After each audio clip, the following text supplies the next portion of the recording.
Lahir di Surakarta 31 Desember 1966, meninggal 5 Mei 2020 pada umur 53 tahun. Seorang penyanyi dan penulis lagu campursari dari Surakarta, Didi Kempot merupakan putra dari seniman tradisional terkenal, Ranto Edi Gudel yang lebih terkenal dengan nama Mbah Ranto. Didi Kempot merupakan adik kandung dari Mami Prakoso, pelawak senior Sri Mulat. Publik mengenal Didi Kempot sebagai maestro campursari dan penulis lagu yang populer. Ia memulai karirnya sebagai musisi jalanan di kota Surakarta sejak tahun 1984 hingga 1986. Kemudian mengadu nasib ke Jakarta pada tahun 1987 hingga 1989.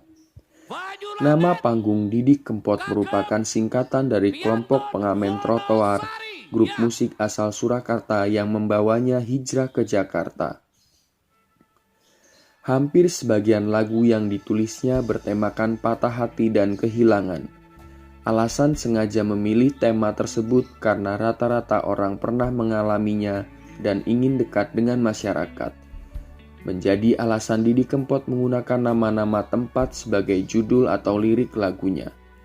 Didi Kempot banyak diminati oleh kalangan muda dari berbagai daerah yang menyebut diri mereka sebagai sad boys dan sad girls yang tergabung dalam Sobat Ambyar, dan mendaulat Didi Kempot sebagai Godfather of Broken Heart dengan panggilan Lord Didi. Julukan itu berawal dari lagu-lagu Didi Kempot yang hampir semuanya menceritakan tentang kesedihan dan kisah patah hati. Didi Kempot meninggal dunia pada 5 Mei 2020 dalam usia 53 tahun di Surakarta. Awal karir Didi Kempot memulai karirnya pada tahun 1984 sebagai musisi jalanan. Bermodalkan ukulele dan kendang, penyanyi kondang Didi Kempot mulai mengamen di kota kelahirannya Surakarta, Jawa Tengah selama 3 tahun. Pada tahun 1987, Didi Kempot mulai karirnya di Jakarta. Ia kerap berkumpul dan mengamen bersama teman-temannya di daerah Selipi, Palmerah, Cakung, maupun Senen.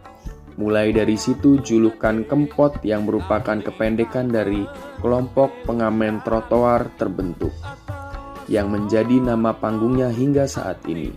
Sembari mengamen di Jakarta, Didi Kempot dan temannya mencoba rekaman.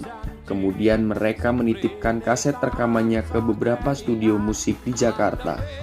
Setelah beberapa kali gagal, akhirnya mereka berhasil menarik perhatian label Musika Studio tepat di tahun 1989. Didi Kempot mulai meluncurkan album pertamanya. Salah satu lagu andalan di album tersebut adalah Cidro. Lagu Cidro diangkat dari kisah asmara Didi Kempot yang pernah gagal. Jalinan asmara yang ia jalani bersama kekasih tidak disetujui oleh orang tua wanita tersebut. Itulah yang membuat lagu Cidro begitu menyentuh hingga membuat pendengar terbawa perasaan. Sejak saat itulah Didi Kempot mulai sering menulis lagu bertemakan patah hati. Perjalanan karir Didi Kempot tak berhenti begitu saja. Pada 1993, penyanyi asal Solo tersebut mulai tampil di luar negeri, tepatnya di Suriname. Lagu Cidro yang dibawakan sukses meningkatkan pamornya sebagai musisi terkenal di Suriname. Setelah Suriname, Didi Kempot lanjut menginjakan kakinya di benua Eropa pada 1996. Ia mulai menggarap dan merekam lagu berjudul Layang Kangen di Rotterdam, Belanda. Kemudian Didi Kempot pulang ke Indonesia pada 1998 untuk memulai kembali profesinya sebagai musisi. Tak lama setelah pulang kampung pada era reformasi 1999, ia mengeluarkan lagu Stasiun Balapan. Kembalinya Didi Kempot ke Indonesia ternyata membuat karirnya semakin populer.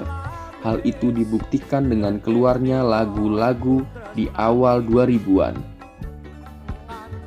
Nama Didi Kempot kembali meroket setelah mengeluarkan lagu Kalung Emas pada 2013 lalu. Kemudian pada 2016, Penyanyi asal Solo tersebut mengeluarkan lagu Suketeki. Lagu tersebut juga mendapatkan apresiasi yang tinggi dari warga Indonesia. Didi Kempot, idola milenial. Perjalanan karir Didi Kempot yang berliku hingga mencapai kesuksesan seperti saat ini tidak membuatnya sombong. Sekarang ini ia menjadi idola generasi milenial yang akrab dengan media sosial. Sebagai penyanyi senior, Didi Kempot memperlakukan penggemar layaknya sahabat. Ia bahkan tidak ragu mengajak penggemarnya bernyanyi bersama di atas panggung.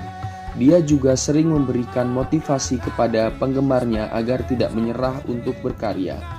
Selamat jalan Didi Kempot, sang maestro yang berhasil menjawakan Indonesia. Semoga karya-karyamu akan selalu dikenang sampai akhir masa.